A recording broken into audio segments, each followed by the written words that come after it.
Oi, bom dia para você. O Record News Rural está no ar. A 25ª Conferência sobre Açúcar e Etanol reforçou a importância do Brasil na transição energética. O governador de São Paulo, Tarcísio de Freitas, e o presidente da Câmara, Hugo Motta, estiveram presentes. A 25ª Conferência Internacional da Tagro, realizada em São Paulo, reuniu todo o setor. Autoridades também participaram do evento pela manhã. Entre eles, Hugo Motta, deputado federal e presidente da Câmara dos Deputados, Tarcísio de Freitas, governador de São Paulo, e Guilherme Campos Júnior, secretário de Política Agrícola da Agricultura. O estado de São Paulo vai ser o primeiro estado do Brasil a substituir o diesel, eu não tenho dúvida disso. Substituir na sua frota pesada, substituir na mobilidade urbana. A gente está colocando já o biometano no grid, superando as questões regulatórias, abastecendo residências e indústrias com biometano, e isso não vai parar. Os políticos reforçaram o papel do Brasil na transição energética. Tarcísio de Freitas destacou o compromisso de São Paulo com energia mais limpa e sustentável. Já o presidente da Câmara, Hugo Motta, falou sobre o avanço de leis que incentivam a produção de energia renovável. Com uma produção estimada em mais de 37 bilhões de litros de álcool em 2024, o nosso país abastece o mercado interno com combustível limpo e, recentemente, foram aprovadas legislações fundamentais para o fortalecimento do setor. Entre elas, a Lei nº 14.993 de 2024, que instituiu o Programa Combustível do Futuro e ampliou o percentual de etanol anidro na gasolina. E durante a conferência foi anunciada a estimativa de moagem de cana-de-açúcar para a safra 2026-27. A região centro-sul do Brasil deve processar 625,5 milhões de toneladas. A safra deverá ter início no dia 1º de abril do ano que vem. Se a estimativa da Datagro se confirmar, a produção de açúcar deverá atingir 43,2 milhões de toneladas, volume 4,3% acima da estimativa para a safra 2025-26. Para a temporada atual, a projeção é de 607,3 milhões de toneladas. Até a primeira quinzena de outubro foram processadas 490,9 milhões de toneladas, de acordo com a União das Indústrias de Cana-de-Açúcar. O preço do etanol hidratado voltou a subir no estado de São Paulo depois de 6 semanas em queda. O CEPE aponta que, além do aquecimento da demanda, com a participação de distribuidoras independentes e de maiores portes, a oferta esteve limitada, seja pelas chuvas que paralisaram as atividades agrícolas e industriais, seja pela retração de vendedores. Atentos aos estoques de produtos nos tanques e apostando em valores mais altos. Os pesquisadores explicam ainda que outro fator que começa a dar mais suporte aos preços é a proximidade do fim da safra 2025-26 na região centro-sul.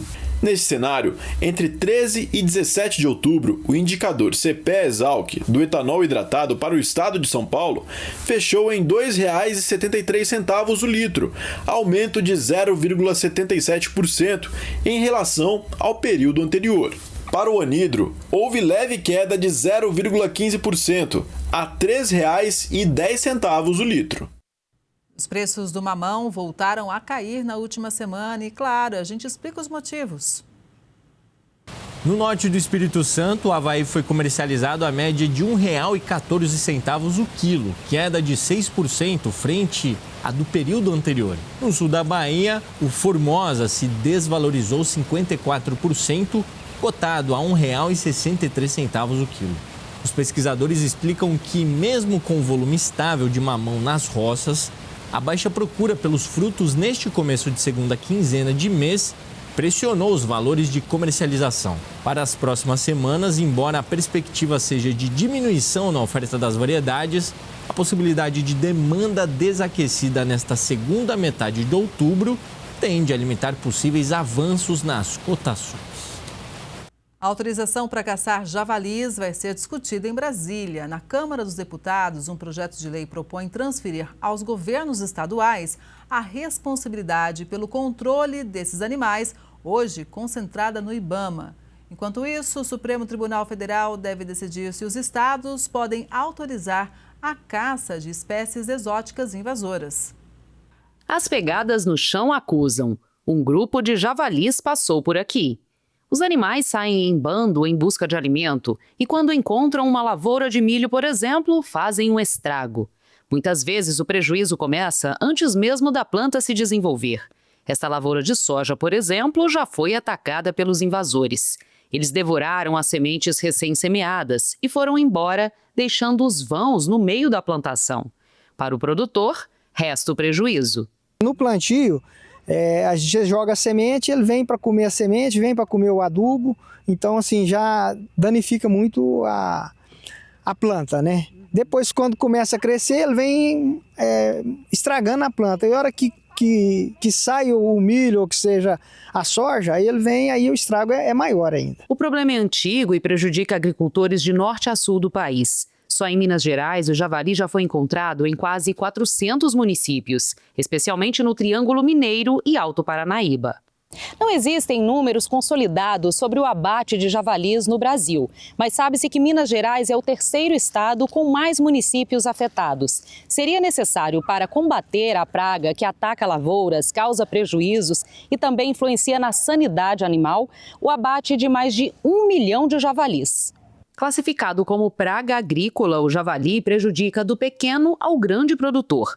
Ele destrói plantações inteiras, principalmente de milho, soja e cana. Essas imagens feitas com um drone em fazendas próximas a Uberlândia mostram a quantidade de animais no campo.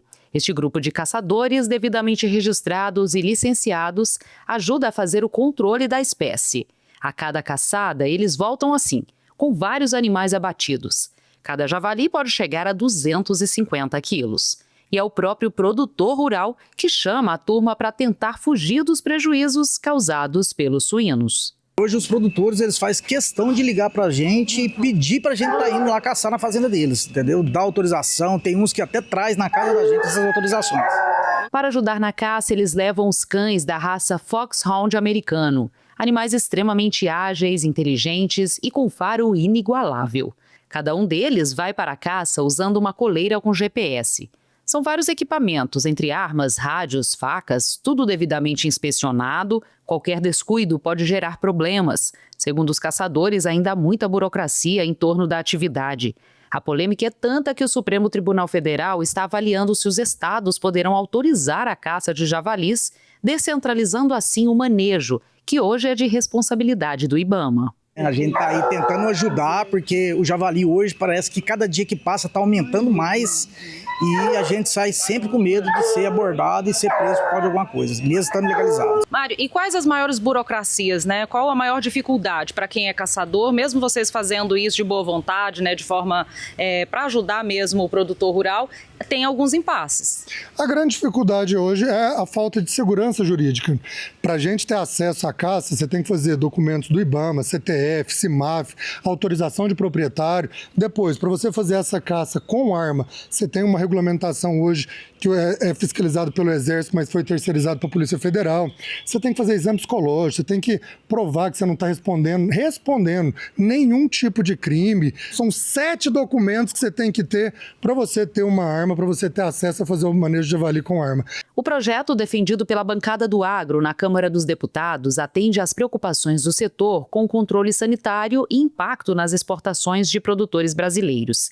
A lei também prevê bonificação para caçadores credenciados, incentivando a adesão voluntária. Segundo essa especialista, a espécie se reproduz rapidamente, por isso é tão difícil fazer o controle. Eles são animais que reproduzem ao longo do ano todo, né? As fêmeas, elas têm ali um período gestacional de 3 meses e meio, então elas podem ter até 2 crias por ano e nessas crias a gente pode ter até 12 filhotes, né? Então esse é um dos motivos pelos quais eles têm muito sucesso aqui num país tropical, né? Pela essa alta taxa de reprodução. Os javalis não têm predador natural e são um risco para animais da fazenda e também para os seres humanos. Eles podem transmitir doenças e atacar as pessoas. A recomendação é sempre manter distância, né? Entrar em contato com os órgãos responsáveis e para a fauna nativa, né? Os cachorros domésticos, os pets, também manter a distância pelo risco das zoonoses e também por riscos de ataques. Uma agricultora da cidade de Itambé, em Pernambuco, superou as dificuldades na produção de hortaliças usando a técnica da hidroponia e o resultado superou as expectativas. Produzir mais com menos impacto ambiental e maior eficiência. Essa é a proposta da hidroponia, um sistema que vem revolucionando o campo e oferecendo novas oportunidades para a agricultura familiar e para todo o agronegócio. Maria iniciou com o projeto há 3 anos. Descobriu através da internet porque a gente sofria bastante com a plantação na terra, devido às chuvas, ao tempo também muito seco, como a gente tem que estar racionando a água, aí a gente descobriu a hidroponia. A funcionalidade deste modelo na prática é bem simples. Edjaelson nos explica os detalhes e vantagens do processo. Hidroponia é um sistema de cultivo, uma técnica de cultivo que não se usa o solo, se usa uma solução nutritiva, tem que ter uma estrutura de estufa. Essa solução nutritiva ela é distribuída no sistema hidráulico, que basicamente é feito com tubos, né? Faz-se uma bancada, faz um tubo. O que é o tubo? O tubo é um cano PVC. Com a hidroponia, o agricultor consegue ter uma produção mais controlada, sem desperdício de água e sem precisar do solo. Isso faz muita diferença para quem tem pouco espaço e quer produzir o ano todo. Os nutrientes que são colocados na água variam, dependendo da cultura que o produtor escolher plantar. A gente planta coentro, alface, hortelã, a gente produz também o alface americano, pimenta de cheiro.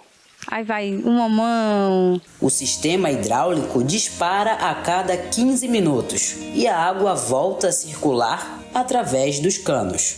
Na hidroponia, a gente pode direcionar uma quantidade exata que a hortícola precisa. Já quando é no solo, a gente coloca um aspersor. Mesmo que a gente queira fazer um racionamento, a gente não consegue porque é muita água dispensada. A hidroponia tem uma vantagem significativa com relação ao cultivo convencional. Com cerca de 40 dias no cultivo convencional, as hortaliças estão prontas para serem colhidas. Já no sistema hidropônico, com 21 dias, as hortaliças estão prontas para o consumo. A produção no município movimenta a economia local e aquece o comércio. O escoamento da produção se dá através do PNAE, Programa Nacional de Alimentação Escolar. Além da prefeitura, Maria oferece para os supermercados e faz entregas para as regiões próximas. Além do sistema hidropônico, Maria optou também pela areia branca, que se trata de um outro formato de produção, cujas vantagens se encontram na porosidade da areia, impedindo assim a infiltração. O resultado? Zero atividade biológica. Aqui não há presença de ervas daninhas, reduzindo o tempo que seria gasto, por exemplo, capinando um solo convencional. É muito mais do que plantar, colher, vender e ganhar dinheiro. Vai muito além disso. Eu dedico realmente o meu amor, tudo de mim, para os meus produtos que vão para a mesa das famílias. O produtor rural brasileiro ama a terra. As chuvas registradas no Paraná começam a deixar produtores de trigo em alerta. Confira os dados divulgados pelo CPEA. Além de ocasionarem atrasos na colheita do cereal, as chuvas podem comprometer as lavouras que ainda estão no campo. Já no Rio Grande do Sul, as condições climáticas com chuvas fracas vêm mantendo o potencial produtivo elevado. De acordo com a Emater, a produtividade no estado deve crescer 17,26% em relação ao ano anterior. O maior rendimento no estado gaúcho e também em Santa Catarina elevou a estimativa de produção e de produtividade brasileira para 2025, conforme relatório divulgado neste mês pela Conab. A safra agora é projetada em 7,698 milhões de toneladas, 2,2% acima do previsto em setembro. Com a expectativa de uma safra com boa produtividade, dólar enfraquecido e alta produção na Argentina, principal país origem das importações brasileiras, o levantamento do CPEA mostra que as cotações no Brasil seguem pressionadas.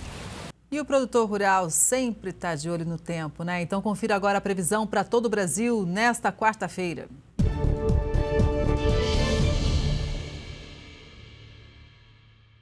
Ao longo dessa quarta, a área de alta pressão sobre o oceano mantém o tempo firme na maior parte do sul e do sudeste do país e favorece a presença do sol e o aumento gradual das temperaturas, principalmente no interior. No entanto, a umidade marítima ainda atua em áreas litorâneas, mantendo o céu mais nublado e chance de chuva fraca e isolada. Já no norte, centro-oeste e nordeste do país, as áreas de instabilidade continuam, com risco de chuva forte e temporais pontuais em algumas regiões. No sul do Brasil, tempo mais firme em boa parte da região. Apenas o litoral norte catarinense e paranaense devem ter maior presença de nuvens, devido à entrada de umidade marítima. À medida que o ar frio perde força, o calor retorna gradualmente. E o dia será mais quente no interior gaúcho e no oeste paranaense. No sudeste, o padrão de nebulosidade ainda é influenciado pela circulação de ventos marítimos. Litoral paulista, fluminense e capixaba, além do leste e vales mineiros, seguem com céu mais encoberto. No norte de Mato Grosso e na faixa litorânea da Bahia, o tempo fica mais fechado. Em Sergipe, Alagoas e Pernambuco, além do interior do Maranhão e do Piauí, a nebulosidade é maior. E no norte, o céu fica mais carregado em praticamente toda a região. Nas primeiras horas da manhã dessa quarta, há chance de geada nas Serras da Mantiqueira. E as pancadas de chuva se restringem ao litoral de Santa Catarina, Paraná, São Paulo e Rio, devido à influência marítima, ocorrendo de maneira mais fraca e isolada. No Espírito Santo, a chuva pode ser moderada em alguns momentos, e no leste de Minas, também há chance de pancadas isoladas. No centro-oeste, as instabilidades continuam concentradas no Mato Grosso, com pancadas isoladas de moderada a forte intensidade, principalmente no noroeste do estado. Já na região norte, as instabilidades continuam sobre a maior parte da região, entre o Amazonas, sudoeste do Pará e Rondônia. Já no nordeste, a chuva mais intensa se mantém no litoral da Bahia, com pancadas de moderada a forte intensidade, entre o recôncavo baiano e o litoral norte. E há risco de acumulados elevados e transtornos, e a situação é de perigo. Também chove entre Sergipe e Alagoas, e pancadas fracas no litoral de Pernambuco e Rio Grande do Norte. No interior do Maranhão e do Piauí, chuvas irregulares, com chance de temporais isolados. Rajadas de vento variando ao longo dessa quarta, podendo alcançar até os 70 km por hora, entre o Mato Grosso do Sul, Paraná e São Paulo, sul do Maranhão, Piauí e boa parte da Bahia, além do litoral gaúcho. Entre o sul de Goiás, oeste de Minas, São Paulo, Mato Grosso e Paraná, além do interior do Ceará, Rio Grande do Norte e Paraíba, o tempo seco ainda continua. E a umidade relativa do ar pode ficar abaixo de 30%. Já em relação às temperaturas para essa quarta, máximas de 27 graus em Porto Alegre, 24 em São Paulo, 26 em Belo Horizonte, 30 em Palmas e 34 em Rio Branco. A Rede Interuniversitária para o Desenvolvimento do Setor Sucroenergético lança hoje em Ribeirão Preto, no interior de São Paulo, 18 novas variedades de cana-de-açúcar, resultado de mais de 15 anos de pesquisas conduzidas por 7 universidades federais. Para saber mais, eu converso agora com Gustavo Jacobassi, que é pesquisador da Ridesa. Bom dia, Gustavo. Seja muito bem-vindo ao Record News Rural. Bom dia, Kelly. Tudo bem? Agradeço a oportunidade de estar aqui apresentando a Ridesa nesse dia tão importante para nós. Pois é, um dia muito importante. E antes da gente falar das variedades, acho que deve ter muito produtor já curioso, gostaria que você contasse para a gente a importância da Ridesa, que já tem uma longa trajetória. Sim, a Ridesa ela foi formada em 1990 após a extinção do Plano Açúcar, né, que já desempenhava grande papel na produção de variedades, né, desenvolvimento de variedades de cana-de-açúcar para o setor produtivo. Então, nós temos hoje 35 anos de história de Ridesa e 55 anos de história de variedades RB, né, que desde 1970, com o Plano Açúcar, tem esse desenvolvimento. E a rede ela tem uma grande abrangência nacional. Então, são 10 estados brasileiros com um programa de melhoramento genético de cana-de-açúcar interligado com as universidades federais, que tem esse programa, essa pesquisa e extensão dentro das universidades e formam uma rede de pesquisa. Então, essa abrangência é muito grande e nós conseguimos ter grande controle de variedades para diversos climas, diversas questões de doenças, pragas, buscando sempre um incremento de produtividade e resistência aí para o setor. Então, é muito importante para a gente. E como que é esse contato com o produtor para ouvir exatamente o que ele precisa para aquela determinada região? A Ridesa ela tem bastante contato com o produtor desde os seus convênios, né? Nós temos um modelo de parceria público-privada, que tem os convênios que levam as variedades de cana para as usinas, e também temos parcerias com usinas e produtores para os nossos experimentos. Então, desde etapas que estão ali sendo selecionados os genótipos promissores para um desenvolvimento, para uma liberação de uma variedade no final, nós já temos experimentos inseridos nas usinas. Então, esse contato da Ridesa, dos pesquisadores, com o usineiro, com os seus agrônomos, sua equipe técnica, já é muito restrita. Então, nós conseguimos ter bastante contato com o setor. Pois é, Gustavo, eu gosto sempre de ouvir vocês quando vocês falam de quanto representa as variedades da Ridesa hoje no campo. É um percentual expressivo. Sim, atualmente nós já temos um censo varietal atualizado para este ano, que será apresentado também no dia 22, né? Hoje, aqui em Ribeirão Preto, que nós temos 56% do plantio de variedades em nível nacional. Então, é um ganho muito importante para a rede. Pois é, e para que uma variedade chegue ao mercado, é necessário muita pesquisa, muitos testes são feitos. Hoje, essas 18 variedades que chegam ao mercado, que são lançadas, têm características diferentes. Sim, cada variedade tem diferenças desde curva de maturação, produtividade e resistência às principais doenças e pragas dos locais. E nós sabemos que o Brasil ele tem uma extensão muito grande. Então, a gente consegue ter uma gama muito importante, porque o manejo de uma cana, de uma planta em São Paulo, é muito diferente de um manejo, por exemplo, no estado de Pernambuco, no estado de Alagoas. Então, as variedades que serão lançadas, elas conseguem ter essa abrangência, né? Que é a palavra que nós sempre falamos na Ridesa, que é a grande abrangência da rede, a grande abrangência do atendimento das variedades para os produtores. Por exemplo, uma das variedades, eu estou vendo aqui, tem sanidade, tolerância ao estresse hídrico. No momento que a gente fala tanto de impacto do clima, mudanças climáticas, certamente está no radar do produtor rural.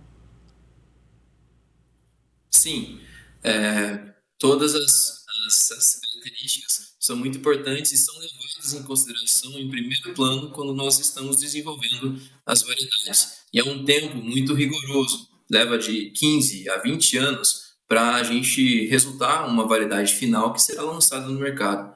Então, desde o início desses 20 anos que nós percorremos, nós conseguimos selecionar aquele genótipo que já tem um pouco mais de tolerância ao estresse hídrico, consegue ser alocado, por exemplo, em manejos restritivos, que são ambientes restritivos, mais arenosos, que não seguram tanto umidade no solo e que o produtor acaba tendo muito mais dificuldade de encontrar uma variedade resistente, uma variedade que suporta aqueles ambientes. Inclusive, tem variedade com boa produtividade e crescimento mais rápido, Gustavo?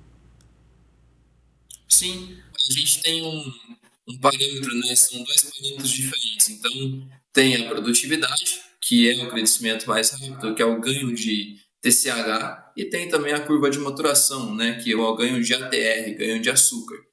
Esses dois estão em uma balança, né? Então, se você tem um incremento maior de TCH, talvez a gente não consiga subir tanto o ATR também, mas a gente consegue, por exemplo, que uma cana tenha aí ganhos expressivos de produtividade dentro de um talhão, dentro de uma usina, dentro de uma produção agrícola, né? Eu posso mencionar para você a 075322. Eu falo porque eu sou de São Paulo, estou integrado à Universidade Federal de São Carlos, e essa variedade está sendo lançada pela UFSCar, pela Ridesa UFSCar. Ela representa já 8% do plantio, né, dos estados de São Paulo e Mato Grosso do Sul. E será um ganho expressivo, porque ela é resistente a estresse hídrico, consegue ser alocada em ambientes restritivos e tem um perfilhamento e um crescimento muito destacado. Pois é, e tem variedade também que tem uma maior concentração de açúcar? Sim, como eu disse, nesses casos a produtividade pode não ser tão grande quanto em casos que temos um peso maior, mas a concentração de açúcar, principalmente numa curva de maturação precoce ou precoce média, também tem como a gente selecionar, tem como a gente chegar em variedades desse estilo, né? São 18 variedades, são variedades demais, né, para a gente mencionar cada destaque, cada característica de cada uma, mas nosso foco, nosso objetivo é colocar variedades, cultivares de cana-de-açúcar no mercado para atender todas as necessidades dos produtores. E nós sabemos que, atualmente, os produtores têm diversas necessidades diferentes. Então, com certeza, o nosso foco é atender todas as divergências, né? Então, tem ganho de açúcar, ganho de produtividade, resistência ao estresse hídrico, resistência em ambientes restritivos, mais arenosos, com pouca chuva, e também resistência a doenças. Então, nós temos que contar com todos os empecilhos para a gente chegar numa variedade padrão, aí, uma variedade de sucesso.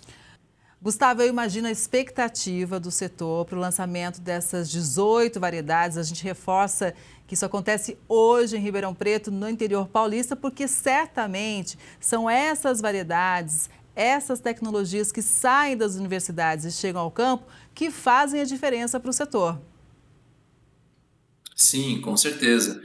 Nós vemos essa expectativa do setor inteiro há alguns meses já, né? Quando nós estamos enviando esses convites para que possam estar aqui em Ribeirão Preto hoje, né, pela manhã, para comemorar esse grande marco de ciência, de inovação junto conosco. Então, nós esperamos aproximadamente 500 pessoas aqui no nosso evento, de forma que estamos englobando mais de 80 usinas, mais de 100 empresas no setor do sucro energético que possam estar aqui conosco.